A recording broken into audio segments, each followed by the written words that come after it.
Normally, I would never have a conversation with Trina or any of my sisters about helping out financially with my mom.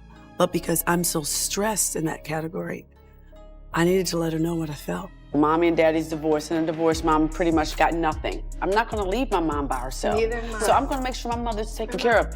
None of my siblings have helped me take care of my mother to make sure she was okay, except for Tamar. No one said, This is before Vincent. Before Vince, Mommy's car insurance is due. Let's help Toni with Mommy car insurance.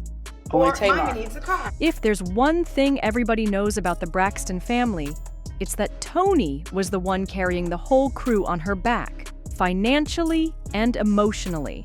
And baby, it broke her down. Some even whisper that all that stress might have played a part in the autoimmune disease she's been battling. Allegedly, Tamar has even been out here saying she feels bad for her sister, admitting that Toni had the weight of the world on her shoulders, especially when she had to file for bankruptcy not once, but twice. But here's the bombshell. Did it get so bad that she married Birdman and filed for divorce just 2 days later just to secure a bag? Because that's exactly what the streets are whispering. Speaking to me, upset with me. I was told the devil was breaking up our family, the devil was raging. So it was a bad thing. My sister Tracy is the one who said to me, Toni, you know, when you make it, you can help us come on. So I always tried to abide that. But the responsibility of it is so heavy for me. I feel I can never live my life, and I never used to say it. I never used to say anything to anybody, but since we've been doing this show, I've been saying it. Now, most people don't even realize this. Toni might be a living legend, but at one point she was barely scraping by. Imagine that. At the very peak of her career, when she was moving mountains in music, she was barely making enough to keep herself afloat, let alone her entire family. This woman generated more than $170 million in record sales for her label, and yet she had to file bankruptcy multiple times. She said it herself. My second bankruptcy was because I was sick. I have lupus, and my show in Vegas got canceled. And the insurance wouldn't cover The it. insurance didn't cover it, so I had to pay myself. And so That's a lot. That was a lot of money. It's a lot of money to put up a show. People don't understand this. If you see a concert, you see the lights, you see the band on stage, the artist pays for all that. The hotel rooms, the salary, so then you have nothing left. While she was racking in millions for Arista LaFace, she was personally taking home peanuts. And mind you, this is someone with multiple Grammys, 70 million albums sold, and iconic hits that will live forever. Toni first came up singing with her sisters, the Braxtons, before signing her solo deal. Then came her 1993 self-titled debut, straight to #1 on the Billboard 200, moving 10 million copies worldwide. Breathe Again and Another Sad Love Song became instant classics, produced by none other than Babyface and L.A. Reid. And then she followed up with Secrets, the album that gave us Unbreak My Heart, one of the biggest songs in history. She even revealed that while she was the one taking care of things financially, Trina and Towanda demanded that they be paid for working for her, moving another 10 million copies worldwide. This was a full-blown powerhouse, but behind the scenes, her label was milking her dry. If they could do that to Toni Braxton, just imagine what kind of shady contracts they throw at lesser-known artists. No wonder she ended up suing her own label. Back in 1998, Toni had to file for bankruptcy, claiming that despite all her success, she received less than $2,000 in royalties. Yes, $2,000. I kind of think it's mine a little bit, Wow. a little bit. And then on top of that, when we do Nothing. shows, you still charge her. I don't charge her.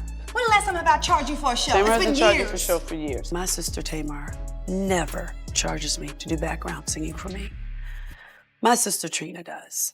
My sister Towanda, she's an executive assistant. That makes sense for her to get a salary. I just wish every situation was not about Toni's savings and loans. I have never charged Toni. And what I'm saying is it pissed me off. When I saw that you and Towanda get paid, I was pissed off. On top of that, the label forced her to pay back expenses for clothes, travel, studio time, and even music videos. Her situation got so desperate that she was accused of transferring $53,000 to her ex-husband, Kerry Lewis, to keep it out of creditors' hands. And then it happened again. In 2010, she had to file for bankruptcy a second time, this time because her health collapsed after being diagnosed with microvascular angina and later lupus, which forced her to cancel a huge Las Vegas residency.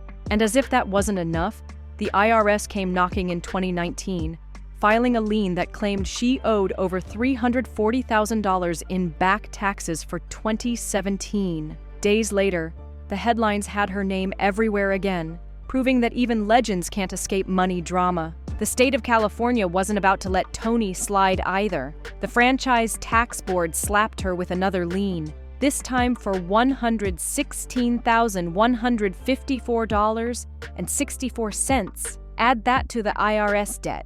You guys a couple? Well, T, that's my girl, my friend, my family. Do you have sex? That's my love, my soldier, my life. She my everything, and I trust Because you her. bought her a Bentley truck. Yes. So the implication is that's your girlfriend. She my life. I love her to death. And she was staring down nearly $500,000 in back taxes. Can you imagine? And yet, even while drowning in debt, Toni was still the one carrying the whole Braxton family on her shoulders. She admitted herself that she was covering everything, while her sisters Trina and Towanda had the nerve to demand payment for working with her. Meanwhile, Tamar, yes, Tamar, the one always at the center of family drama, was actually the only sister who stepped up to help with the bills without asking for a dime back. No date. There's no date. We almost had a date. Well, we had 2 dates, but we were doing Braxton Family Values and we were going through a little drama. And I was like, okay, the wedding is a good thing to get all of us sisters together. Yeah. But I couldn't get us all together. And I said, the wedding's not a good reason because it's messing up my relationship a little bit. He's like, come on, Michelle, set a date. I know. That's what he calls you? He calls me Michelle. Doesn't call me Toni at all. That's my middle name, Toni Michelle. Yeah. Set a date. Set a date. He said before the year's out, so I have, what, a couple weeks. Couple weeks. Yeah. So he's 45, you're 51. He's 49. 49. Toni wasn't expecting anyone to slave for free, but at the very least, she wanted her sisters to pitch in with their mom or take care of a few things around the house. Instead, they didn't lift a single finger. All of that responsibility drained Toni to the core, and the only one who seemed to care was Tamar. Shocking, right? For all the feuds and messy storylines, Tamar was the one who actually tried to lighten her sister's load. And then came Birdman. The whispers about Toni and Birdman started back in 2016, but in a 2018 interview, Toni dropped the tea. They had been friends for 15 or 16 years before romance even came into the picture. She said, "He's been my bestie for like 15 or 16 years. He's come to my baby showers, my plays, my shows. I never thought we would be dating or getting married." According to Toni, Birdman was there every single night during her shows, asking her, "Are you okay? You good?" She gushed that he made her feel safe, like she didn't have to play Wonder Woman 24/7. Eventually, Birdman confessed that he had always been feeling her, but stayed quiet because she was married. "I was always digging on you," he admitted, and Toni was floored. What made it even deeper was that Toni said she could be her real self with him, lupus and all. She explained how she often put on a brave face in front of cameras, pretending everything was fine when it wasn't. But Birdman saw right through her. "I always had issues dating because I was ashamed to have lupus and felt like no one would want to take care of a woman with lupus," she revealed. "But with him, I can just let my hair down." Birdman eventually put a ring on it, and Toni let the world know, captioning photos just before and after the proposal. One showed the couple smiling in a selfie, the other hugged up while Toni flashed that huge rock. Around the same time, Birdman couldn't stop gushing over her on the Wendy Williams show, calling Toni his love, his soldier, his life, his everything, and swearing he loved her to death. Toni herself admitted they had 2 possible wedding dates lined up, but filming Braxton Family Values and all the messy sister drama that came with it kept pushing things back. She even said, "The wedding is a good thing to get all the sisters together. But with this family, that's easier said than done." Sadly, Toni could never get all her sisters in the same room for the big day. Still, she was hyped about the idea of walking down the aisle again, saying, "This is my second wedding and I'm over 40. It's like Carrie Bradshaw, the last bride over 40. So I want something elegant and a little sexy." She said she didn't want the big princess gown this time. She wanted something vintage, inspired by the Roaring Twenties and Great Gatsby vibes. Birdman even chimed in on the menu, telling her, I want macaroni and cheese. Toni laughed and suggested mac and cheese balls to keep it classy. When it came to location, Birdman wanted California, but Toni admitted they also considered Atlanta. Birdman shut that down though. He didn't want any reminder of her first marriage. But here's the twist. The wedding never actually happened. Toni blamed work commitments for the constant delays, but the streets weren't buying it. Folks said if she really wanted to marry Birdman, she would have made it happen. Then, things took a shady turn. Toni claimed she lost her $1 million engagement ring after leaving it in her checked luggage, calling it theft. The timing?